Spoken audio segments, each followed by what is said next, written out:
And welcome back to my channel, guys. And if you're wondering why that intro looks a little bit different and the whole video feels a bit different, you'll find out at the very end, so watch through. But back to my original recording that I made an hour ago. Hello guys, and welcome to another video. My name's Mark, I'm an entrepreneur and property investor, and welcome back to my channel if you're returning. So thank you so much for joining me today. Today we're going to be going through why I don't buy these little cheap buy-to-lets. I'm going to go into a bit of detail about that because on the face of it, they look like the perfect investment, right? £50,000, returning £300-400 a month. It sounds fantastic. It sounds like it's 30% ROI all day, every day, with very little work. But the reality is something different. And that I'm going to go into today because sometimes I think there's a tendency to oversimplify everything, and I want to dispel some myths. I've spoken to a lot of people on my consultation calls, so I've got a really good broad knowledge and a broad bit of experience that I can sort of share with you guys in an unbiased way.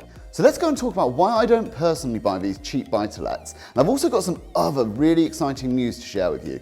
This is going to be the last video that I personally shoot. And before we get too excited, I'm not giving up on YouTube, I'm not giving up on you guys at all. It's just that the workload has been so intense that I've decided to get some help. So Friday, make sure you tune in. It's going to be a very special vlog. It's going to be probably the best production value we've done so far, I hope. I haven't seen any of the footage yet, but we've been working hard on Fridays. And we're also going to instigate the new schedule, which is on Mondays. We're going to do Mentoring Monday, and I'm going to do this longer form content that I've been talking about all the different strategies you can do in property. So there's going to be big 15, 20, 30-minute videos, really in depth, giving you all the information I possibly can. On Wednesdays, we're going to do whiteboard sessions. I'm going to outline all the figures, either on a deal, the reason I do things. For example, next Wednesday, we're going to be doing why I rent this house. So we're going to go whiteboard, we're going to absolutely hammer the figures and really get underneath why things are happening. And then on Fridays, there's going to be a video which is more vlog style, where we're going to go on a road trip, we're going to have a look around a property, we're going to go and look at a project, we're going to go and do something. It's going to be more of a vlog sort of style sort of video. So that's going to be high production value, lots and lots of effort. So I hope you guys tune in and enjoy those videos because a lot of effort behind the scenes is going into them. So let's get on to why I don't buy these cheap 50 grand buy-to-lets. So first of all, Mark, is it even possible to buy a house for 50 grand? Well, absolutely it is. I've been having a look and people run deals past me all the time. But beyond that, also people that I'm speaking to on my consultation calls, they own these sort of properties and they're sort of speaking to me about the realities of owning these sort of properties. You know what? It is Wednesday. It should be a whiteboard day. Let's go and look at it on the whiteboard because actually I'm going to explain all the figures to you, and for it to actually all make sense, I think it's best that we just go into the studio and have a look at it all on a whiteboard. Guys, before we head into the studio, I've just forgotten, if you could possibly please give this video a big like, it really helps me out with the algorithm. And if you haven't already subscribed, please do so. Lots of really good content coming. I'm going to put all my effort and experience into making these videos for you and give you as much value for free of charge as I possibly can. So let's head into the studio, but give it a like, give me a subscribe, and let's go in. We haven't been in here a while. Let's get the lights on. Right guys, so we're back in the studio and I thought I would go through an average property. This is a sort of deal that gets sent through to me probably weekly since I started my YouTube channel. And the purchase price is 50k, you know, and on the face of it, it's a nice 2 or 3 bedroom house in a cheapish town somewhere up north. The deposit on that would be 12,500, legals 1,500, stamp duty 1,500, and it would put me into the deal for about 15,500. So far, so good. And I agree with all of these figures. This is about right for what I'm being told. Quite often it needs no refurb. If it does need a refurb, you sort of get a bit of a questionable response in terms of end value. But, you know, just bear in mind we're going to do one that's fairly straightforward, just so I can explain the premise of why I don't buy these deals. Now, the next bit to look at is the rent. So the rent, 450. You're starting to look at these figures and going, actually, you know what? This starts to look like a very, very good deal. For a single let, low maintenance, low hassle, you know, it's going to come out and have quite a high ROI. And you're going to see that in a minute as I go through this with you. The mortgage payment, that's only going to be about £100 a month. That is 3% of 37,500. Quick maths there. Insurance, £20, about right. Management, £45 a month, and that's 10% of the rent. And voids and maintenance we put down as £45 a month as well, which again is traditionally like 10% of the rent. So when that all adds together, that's a monthly cost of £210 minus that from the rent, and that gives you a profit per year of £2,880. When you do a quick ROI calculation, that is an ROI of 18.5%. What I would consider an excellent single let ROI. In fact, for something that's as turnkey as this, it's as good as it gets. But there's a catch. And there's something that's wrong in these sums. And when you start to think about it, you can see quite clearly what's wrong in these sums.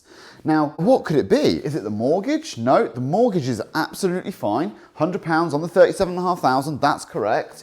Insurance? No, that's about right. £20 a month, £200 a year, it's going to be about right. Management, 10%, about right. You know, this is all correct. Now, voids and maintenance. Now, this is the bit I have a problem with. And this is the bit that people start telling me about when I speak to them. And this is completely unbiased, and this is conversations from my consultation calls. I've got nothing against people who invest up north, nothing against these deals, just that for me, when I start digging into it, it just doesn't work. £45 a month only actually gives you a budget of just over £500 a year to do all your maintenance and cover all your voids. Now, in my experience running single lets, you're looking at some big ticket items on a fairly regular basis. So a kitchen will last about 10 years. A bathroom will last about 10 years. You could say that you need to do a full refurb on a property about every 10 years. Now, a full refurb of repainting, doing the bathroom, kitchen, all that sort of stuff is going to be between £15,000 and £20,000. Now, if you said you were going to do that every 10 years, which I think is about right, you're looking at voids and maintenance closer to £200 a month. Now that is a big difference and a big problem. So let's have a look what happens to the ROI when we plug in these figures. I mean, I'll be honest, I've just written down the figures. I don't even need to do an ROI calculation. You can see clear as day that there's no money in this deal. And the problem with these sort of deals are that the rent on a cash basis is so very low. So ROI isn't the whole picture, right? Sometimes you've got to look on a cash-on-cash basis and the actual amount that's going to be coming out. Because it wouldn't be fair to say that a kitchen on a 50 grand property would cost the same in terms of percentage of the value of the rent on a property that's maybe 300,000. The likelihood it would be a very similar kitchen. I mean, these are rental properties. It's not like one's putting in Beko and one's putting in Miele appliances and granite work surfaces on a £300,000 house. That's not the case. That is not happening in any of the investments that I'm doing. However, what is happening is similar style kitchens are going into similar properties. Percentage value of that versus the rent is hugely different. So for me, every time I look at these sort of deals, I have to take a hard pass. Now, that doesn't mean that it won't work for you. That doesn't mean that you can't find a way of making this work. I accept completely, if you're going to do all of the voids and maintenance yourself, you're going to repaint the house. You're going to create that job for yourself, then actually you can make this work. And I know, and I've spoken to people on the phone who are running large 20 property portfolios up north. They're not doing the management charge because they're managing it themselves. They're not doing as much on the voids and maintenance because they're doing all the maintenance themselves. Running 20, 30 properties and making a living of 25, 30 grand a year, something like that. But it's a full-time job, and that's not for me, as a property investor, what I would ever look at. That's just creating a job in property. So that's my take on why I don't buy these sort of properties. Now, there are ways of making this stack up better. You could use it as a HMO, you could use it as service accommodation. I'm sure there are other purposes, but my point really remains that you've got to be careful when you're looking at these sort of deals to do the full picture and not use arbitrary sums that somebody gives you. I want you to do your own due diligence and think about things sensibly when you're looking at these sort of deals. So where am I buying? What am I doing? Well, I actually quite like Middle England, okay? So I don't like any property that's less than 100 grand, really. Unless it's 150 plus, that's my sweet spot, 150 to about 300,000. It would depend on deal for me, but even if I had something that looked like it had an excellent ROI and it was only 50 grand house, I just don't think that I can ever really make it stack up. And perhaps I'm wrong, perhaps somebody sometime will come and show me a deal that changes my mind and I'll be sat here eating my words telling you exactly why I do buy cheap 50 grand houses. And do you know what? If that happens, I'll come back to you and tell you. I really will. But for me, if you look at this deal, it just doesn't stack up as an investor. Stacks up as a job, but not as an investor. What's your opinion? Put it down in the comments, let me know. As I said, Friday's video, you're gonna wanna come back for that one. That one's gonna be the first of a new series with a new format. My videographer starts today. Hopefully, actually, do you know what? I'm gonna get him to edit a sequence for the beginning of this video. So I'm gonna give him my iPhone, because all this is filmed on my iPhone. I'm gonna say, shoot what you can, put it at the front, 10-second clip, and then that's gonna be an intro to this video. And then Friday, we're gonna do something really special.